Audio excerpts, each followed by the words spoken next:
수행이란 단순히 경전을 외우고 주문을 많이 외우는 것이라고 생각합니까? 아니면 향을 피우고 부처님께 절하며 평안과 건강, 승진과 재물을 빌면 부처님의 가피를 받을 수 있다고 생각합니까? 심지어 수행자는 현실을 떠나 산속에 응거하며 모든 것을 내려놓아야만 진정한 해탈을 얻는다고 믿는 사람도 있습니다. 이것이 정말로 불법의 진리일까요? 아마도 여러분은 일상생활에서 신통에 관한 여러 가지 이야기를 들어본 적이 있을 것입니다. 심지어 대도를 성취한 사람들이 미래를 예지하거나 하늘을 날고 땅속을 다니는 능력을 부러워했을지도 모릅니다. 수행에 이런 신비로운 결과가 없다면 마치 아무 의미가 없는 것처럼 느껴지지 않나요? 혹은 당신은 불교에서 모든 것이 공하다고 말하는 것을 아무것도 중요하지 않고 할 필요가 없으며 단지 내려놓기만 하면 된다고 생각할 수도 있습니다. 이러한 견해가 정말 옳은가요? 만약 비슷한 의문이 있다면 꼭 계속 읽어보세요. 오늘은 불교 수행의 진정한 의미에 대해 이야기해 보겠습니다. 일부 흔한 오해를 인식하고 공덕, 신통, 공성의 진실을 밝혀내면 아마도 진정한 불법이 당신이 생각하는 것보다 훨씬 깊고 삶과 더 밀접하다는 것을 발견할 수 있을 것입니다. 앞으로의 시간 동안 우리는 세 가지 중요한 점을 나누겠습니다. 수행이 왜 표면적인 형식에 머무를 수 없는가? 왜 불법은 당신이 상상하는 것처럼 소극적이지 않은가? 그리고 신통과 명심견성은 궁극적으로 어떤 관계가 있는가? 만약 당신이 이것들을 이해할 수 있다면 당신의 수행의 길이 더욱 명확해지고 심지어 진정한 바른 길을 걷기 시작할 것입니다. 만약 불교 문화에 관심이 있거나 내면의 평화와 지혜를 찾고 계신다면 제 채널을 구독하여 함께 불법의 가르침을 들어보시기 바랍니다. 아미타불, 모두가 마음의 부처님의 빛이 일어나길 바라며 법의 기쁨으로 충만하고 수행에 장애가 없기를 기원합니다. 불경이란 무엇인가? 간단히 말하면 그것은 우리가 추구해야 할 방향을 가리키는 손가락과 같다. 그것을 조각된 달의 손가락이라고 상상할 수 있습니다. 달을 가리키는 손가락 하나인데 그 역할은 손가락을 바라보게 하는 것이 아니라 그 손가락을 통해 하늘에 있는 달을 찾게 하는 것입니다. 경전의 진정한 역할은 우리가 그 문자와 문장, 그리고 신비로운 언어에 집착하게 하는 것이 아니라 이러한 내용을 통해 불법의 핵심을 깨닫고 마음속 부처의 성품을 찾도록 돕는 데 있다. 이것은 우리가 밥을 먹을 때 젓가락을 사용하는 것과 같지만 밥을 먹는 목적은 젓가락을 감상하는 것이 아니라 배를 채우기 위한 것이다. 만약 우리가 젓가락만 보고 밥을 먹는 것을 잊어버린다면 그것은 본말이 전도된 것이다.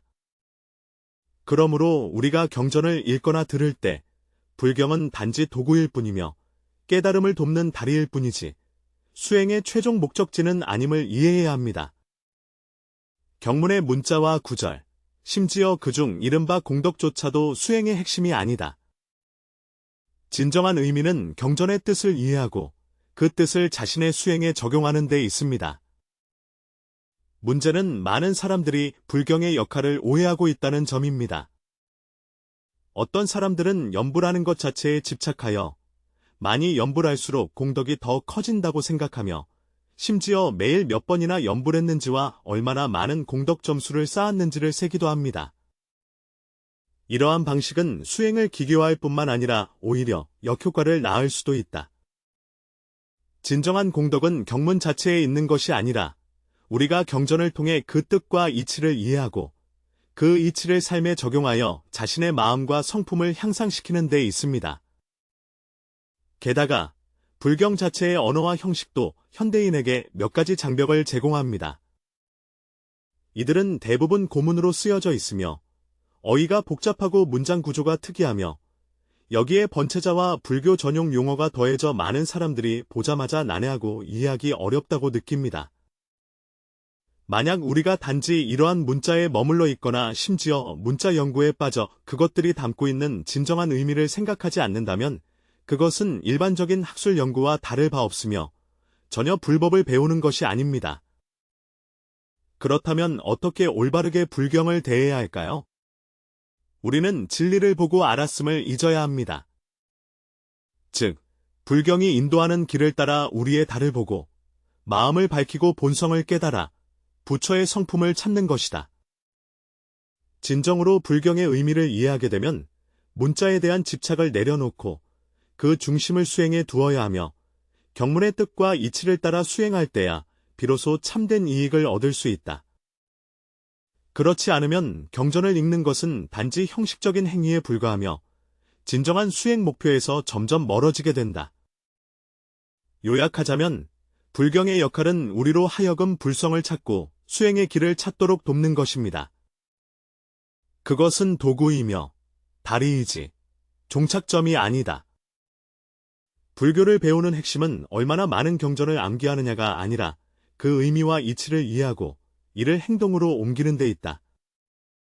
오직 이와 같이 할 때에만 불경은 우리가 수행의 길에서 밝은 등불이 되어 진정으로 우리를 깨달음의 길로 인도할 수 있다. 수행의 길에서 많은 이들이 흔히 빠지는 몇 가지 오해가 있으며 이는 진전을 지연시킬 뿐만 아니라 수행이 바른 길에서 벗어나게 할 수도 있습니다. 오늘은 가장 흔한 세 가지 수행의 오해를 밝히고 이 문제들이 여러분도 경험한 적이 있는지 살펴보겠습니다. 첫 번째 큰 오해는 공덕상의 집착입니다. 많은 사람들이 수행에 대해 이야기할 때 어떤 경전을 읽으면 재난을 없애고 고난을 면할 수 있는지 묻곤 합니다. 어떤 주문을 보내야 공덕을 쌓을 수 있을까요?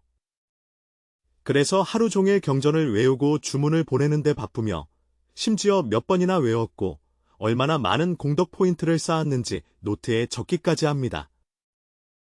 어떤 사람들은 경전을 외우는 것이 은행에 공덕을 쌓는 것과 같아서 충분히 쌓으면 나중에 그것을 인출했을 수 있다고까지 생각한다. 하지만 진정한 공덕이 어디서 오는지 생각해 본 적이 있나요? 사실, 공덕은 당신이 얼마나 많은 경전을 읽었는지에 있는 것이 아니라 경전을 통해 불법의 진리를 깨달은 데에 있습니다. 그리고 이 이치를 사용하여 자신을 변화시키고 행동을 개선하며 타인에게 이익이 되도록 한다. 불교에서 공덕은 사업을 완성하는 힘을 의미하며 덕은 타인과 사회에 대한 이익과 기여를 뜻한다. 만약 당신이 단순히 기계적으로 경전을 읽기만 하고 경문의 의미를 이해하지 못하며 실제 행동에 옮기지 않는다면 이른바 공덕은 단지 당신의 환상일 뿐입니다. 어떤 사람들은 공덕에 집착할 뿐만 아니라 이를 서두르느라 경전을 읽는 것을 부담으로 여긴다. 수량을 완성하기 위해 빠르게 염송한 결과 숨이 가쁘고 몸과 마음이 지쳐 심지어 병이 나기도 한다. 이렇게 하면 공덕을 쌓지 못할 뿐만 아니라 오히려 몸을 해치고 마음은 수행의 본의에서 더 멀어지게 된다. 기억하라. 진정한 공덕은 염송의 수량에 있는 것이 아니라 경전의 수행을 통해 결국 범부에서 부처의 경지로 나아가는 데 있다. 두 번째 큰 오해는 불법이 소극적이라고 잘못 생각하는 것이다. 많은 사람들이 공이라는 개념을 들으면 불법이 소극적이고 포기하며 무의인 상태라고 생각하게 된다. 그들은 모든 것이 공이라고 생각하여 아무것도 할 필요가 없고 모든 것을 내려놓아도 되며 더 이상 노력할 필요가 없다고 여긴다. 이러한 생각은 사실 불법에 대한 극심한 오해입니다. 불법에서 공을 말하는 것은 우리가 아무것도 하지 말라는 뜻이 아니라 탐욕, 이기심, 망상심과 같은 잘못된 집착을 내려놓으라는 가르침입니다. 공이란 우리 마음의 장애물을 제거하게 하는 것이지 모든 행동을 포기하게 하는 것이 아니다. 불법은 머무름이 없이 자비를 일으키는 것을 강조한다. 즉, 마음에 집착함이 없으면서도 여전히 적극적으로 해야 할 일을 수행하는 것이다. 진정한 불법은 적극적이며 수행을 통해 자제와 해탈을 얻도록 하는 것입니다. 중생을 제도하기 위함이기에 우리는 더욱 노력하여 수행해야만 자신을 먼저 구하고 그 다음에 타인을 구할 수 있다. 수행이 소극적인 도피가 된다면 그것은 불법의 본뜻과 어긋나는 것입니다. 세 번째 큰 오해는 신통력을 맹목적으로 추구하는 것이다. 많은 사람들이 수행에 대해 말할 때 수행을 얼마나 하면 신통력이 나타나느냐고 묻곤 합니다. 신통이 나타난다고 해서 반드시 내가 도를 이룬 것은 아닙니다. 심지어 어떤 사람들은 신통과 명심견성을 동등하게 보며 신통이 수행의 최종 목표라고 여긴다. 그러나 사실 신통은 불성의 자연스러운 묘용일 뿐이며 그것은 가지와 입에 해당할 뿐 근본이 아니다. 수행의 근본은 마음을 밝히고 본성을 깨닫는 데 있으며 자신의 부처님 성품을 인식하는 것이 핵심이다. 신통은 수행 과정에서 자연스럽게 나타날 수 있으나 이것이 수행의 목적은 아니다. 신통력을 지나치게 추구하면 오히려 잘못된 길로 빠질 수 있다. 더 심각한 것은 신통에 집착하는 것이 마군에 빠지게 할 수도 있다는 점입니다. 왜 그렇게 말하느냐? 그것은 내 마음속에 신통에 대한 강한 집착이 생기면 이러한 얻고자 하는 마음가짐이 바로 마귀성의 시작이기 때문이다. 법법의 근본은 무소득이며 신통에 집착하는 사람은 소득이 있다. 이러한 수행은 본질적으로 정도를 벗어난 것이다. 진정한 수행은 해탈을 이루는 것이며 신통력을 사용하여 자신을 과시하는 것이 아니며 더욱이 개인의 명예나 이익을 만족시키기 위한 것이 아니다. 반대로 진정으로 마음을 깨닫고 본성을 알게 되어 집착을 놓고 습기가 사라지면 신통력이 자연히 나타날 수 있습니다. 그러나 신통력이 있다고 해도 그것에 집착하지 않습니다. 이미 신통력은 수행길에서 생기는 부차적인 산물임을 깨달았기 때문입니다. 세 가지 주요 오해의 핵심 문제는 집착입니다. 공덕에 집착하든, 공성을 오해하든, 신통을 추구하든, 이러한 오해의 본질은 모두 집착이다. 수행의 핵심은 집착을 버리고 내면의 불성을 찾아 불법의 이치에 따라 행동하는 것이다. 만약 당신이 이러한 오해를 분명히 보고 자신의 마음가짐을 바로잡기 시작한다면 수행의 길은 더욱 순조로워질 것입니다. 기억하라. 수행은 외적인 형식을 위한 것이 아니라 내면의 깨달음과 변화를 위한 것이다. 진정한 수행자는 삶의 매 순간마다 부처님의 성품의 묘용을 발견하여 자유롭고 통투하게 살아간다.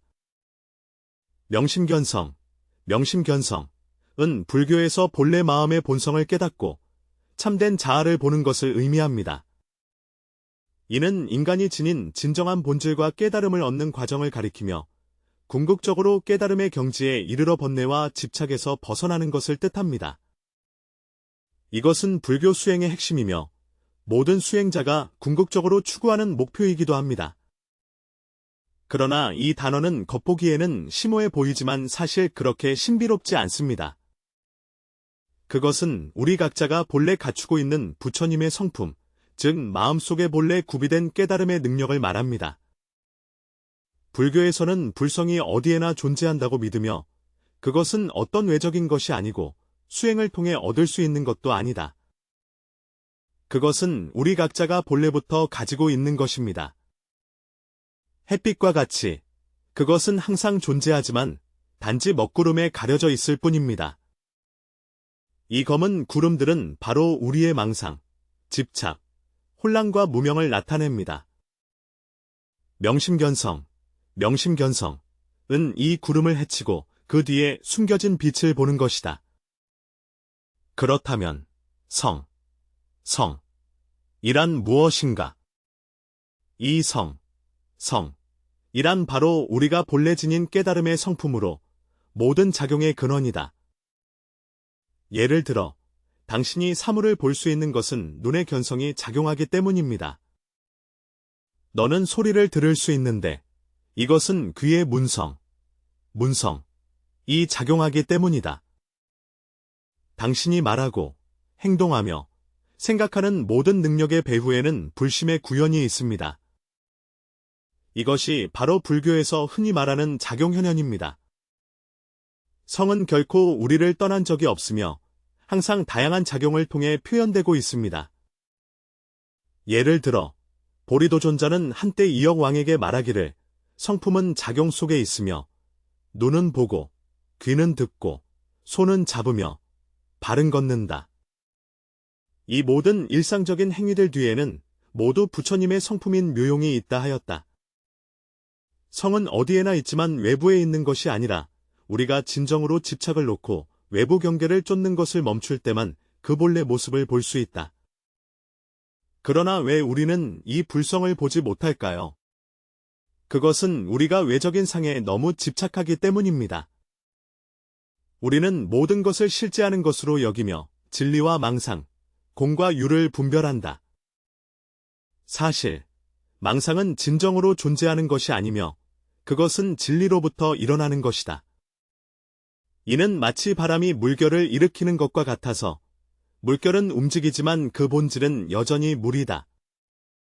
마음을 밝히고 본성을 깨닫는다는 것은 이 파도의 본질이 여전히 물임을 분명히 아는 것이며 진실과 망상이 본래 하나임을 알되 다만 망상이 진실을 가릴 뿐임을 이해하는 것이다.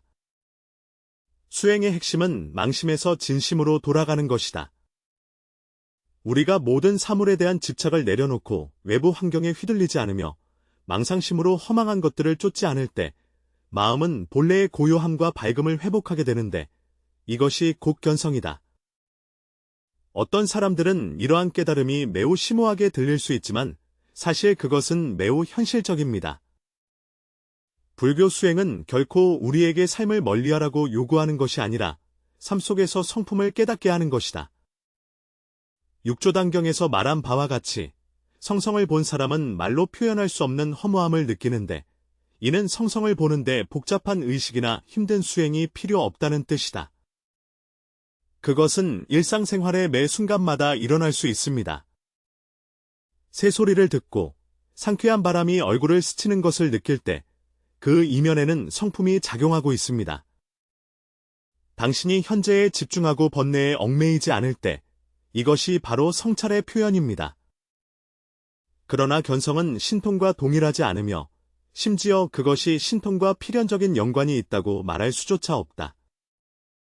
견성은 자기 본성을 밝히고 모든 묘용의 근원을 이해하는 것이며 신통은 이러한 묘용의 구체적인 표현 중 하나에 불과하다.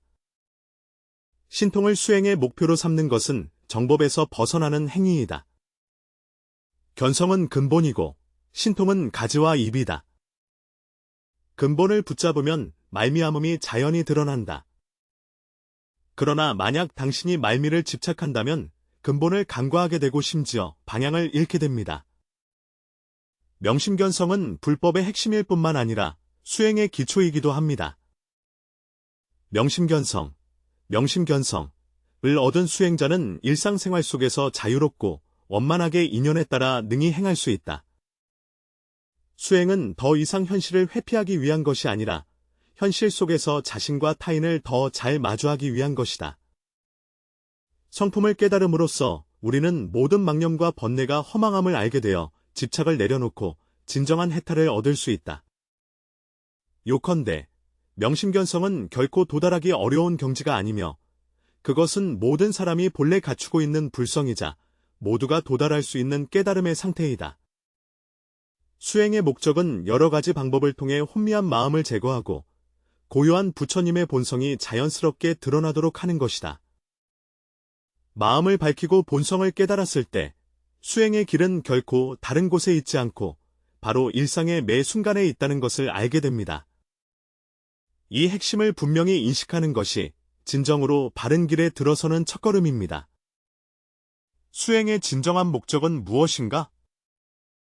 많은 사람들이 아마도 수행은 공덕을 쌓고 재앙을 소멸하며 복을 기원하고 건강과 장수를 이루거나 심지어 부처가 되기 위함이라고 대답할 것입니다. 그러나 이 답변들은 완전하지 않으며 심지어 편향되어 있기도 합니다. 진정한 수행은 근본적으로 생사윤회를 벗어나 미혹을 깨치고 내면의 부처님 성품을 찾아 이 깨달음을 통해 중생을 이롭게 하는 데 있다. 다시 말해 수행의 궁극적인 목적은 스스로를 제도하고 타인을 제도하는 것, 즉 자신을 성취하고 또한 타인을 성취하는 데 있다. 우선 우리는 수행이 외적인 것을 추구하는 것이 아님을 깨달아야 합니다. 많은 사람들이 수행을 승진과 재물 획득, 자손의 평안, 혹은 병의 치유를 기원하거나 심지어 내세에서 더 나은 복을 얻기 위한 것으로 오해합니다. 이러한 사고방식은 본질적으로 이기적인 욕망을 충족시키기 위한 것일 뿐, 진정으로 수행의 핵심에 닿지 못한다. 불법은 무아를 설하며 수행의 첫걸음은 나에 대한 집착을 내려놓고 이기적이고 자기 중심적인 틀을 초월하는 것이다. 생명의 의미를 진정으로 이해하다. 만약 우리가 단지 이익을 바라는 차원에서 복을 기원한다면 그것은 수행이 아니라 거래이며 심지어 미신에 불과하다. 둘째, 수행의 진정한 목적은 생사윤회를 벗어나는 데에 있다. 생사윤회는 단순히 육체의 생멸만을 의미하는 것이 아니라 무명 속에서 끊임없이 반복되는 고통과 집착을 가리킨다. 우리는 탐욕, 진노, 무지로 업을 짓고 그 업으로 인해 고통을 받으며 이러한 과정이 반복되어 끝이 없다. 불법의 핵심은 이 생사의 고리를 일으키는 근원이 무명임을 깨닫게 하는 데 있다. 수행을 통해 집착을 내려놓고 마음을 밝히며 본성을 직시함으로써 생사를 초월하여 자유롭고 해탈한 상태에 들어갈 수 있도록 돕는 것이다. 이러한 해탈은 먼 천국으로 가는 것이 아니라 내면의 구속을 완전히 벗어나 장애가 없는 자유로운 마음의 경지를 얻는 것이다. 그렇다면 생사를 벗어난 후에 수행이 끝난 것일까? 그렇지 않다. 수행은 자신을 해탈하게 하기 위함일 뿐만 아니라 중생을 이롭게 하기 위함이기도 하다. 불법은 자기를 구제하면서 남도 구제하는 것을 강조합니다. 즉, 우리가 수행을 통해 자신을 성취한 후에는 자비심으로 타인을 도와 더 많은 이들이 고통에서 벗어나 내면의 깨달음을 찾도록 해야 합니다. 부처님께서 하신 것처럼 그는 정오 이후에 홀로 안분자족할 수도 있었으나 수많은 중생을 널리 제도하고 불법으로 수많은 이들을 해탈의 길로 인도하기를 선택하셨습니다. 불법을 배우는 과정은 부처님처럼 먼저 자기를 구제하고 그 다음에 남을 구제하며 먼저 자기 자신을 제도하고 그 다음에 타인을 제도하는 법을 배우는 것이다. 수행의 궁극적인 목적은 자신과 중생 모두가 마음의 자유를 얻는 데 있다. 이러한 자제함은 현실을 도피하는 것이 아니라 청정하고 거침없는 마음으로 모든 세상의 상황을 대면할 수 있는 것이다. 수행은 삶을 멀리하기 위함이 아니라 삶 속에서 마음을 닫고 대인관계 속에서 깨달음을 연마하는 것이다. 마치 금강경에서 말하듯이 아무 곳에도 머무르지 아니함으로써 마음이 일어난다. 머무르지 않는 마음으로 행동하는 법을 배우라. 해야 할 일은 하되 행한 후에는 집착이나 장애 없이 하라. 마치 새가 하늘을 날아가도 흔적을 남기지 않는 것과 같다. 이것이 진정한 자유로움이다. 수행의 궁극적인 목적에는 사회에 대한 공헌도 포함된다. 불법은 세속법을 벗어난 고도의 철학이 아니라 현실의 삶과 밀접하게 관련된 지혜입니다. 수행은 우리를 더 지혜롭고 자비로운 사람으로 만들며 우리의 행동도 그로 인해 사회와 타인에게 더 유익해집니다. 선행을 하거나 정법을 전파하거나 주변 사람들의 번뇌를 줄여 마음의 평화를 얻는 것, 이 모두가 수행의 표시입니다. 수행은 결코 형식적인 염불이나 주술암송이 아니며 욕망을 만족시키기 위한 기복이나 재앙을 없애기 위한 것도 아니고 신통력이나 초자연적인 능력을 추구하는 유행학문도 아닙니다. 수행의 핵심은 우리의 본심을 찾고 내면의 불성을 깨닫는 데 있으며 수행을 통해 자신을 변화시키고 마음의 본성을 향상시켜 궁극적으로 타인을 이롭게 하며 자신과 타인을 제도하는 데 있다. 오늘 우리는 수행에서 흔히 저지르는 세 가지 오해에 대해 탐구했습니다. 공덕상에 집착하는 것, 불법을 소극적으로 오해하는 것, 그리고 신통력을 맹목적으로 추구하는 것입니다. 우리는 또한 불경의 진정한 역할에 대해 이야기했으며 그것이 끝이 아니라 우리로 하여금 부처님의 성품을 찾도록 돕는 다리임을 깨달았습니다. 동시에 우리는 수행의 목적을 밝히었으며 자신을 해탈시키고 중생이 내면의 자유를 얻도록 돕는 것임을 설명하였다. 이 내용의 핵심은 사실 하나를 깨닫게 하기 위함입니다. 수행의 길은 외적인 형식에 있지 않고 자신이 자신의 마음을 어떻게 대하는지, 일상생활에서 어떻게 불법을 실천하는지에 달려 있습니다. 아마도 당신은 이러한 이치들이 단순하게 들리지만 실제로 실천하는 것은 결코 쉽지 않다는 것을 알게 될 것입니다.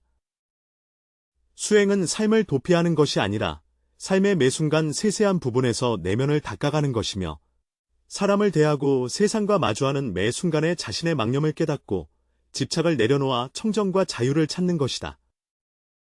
수행은 현실을 멀리하는 것이 아니라 현실 속에서 마음을 닦는 것이다.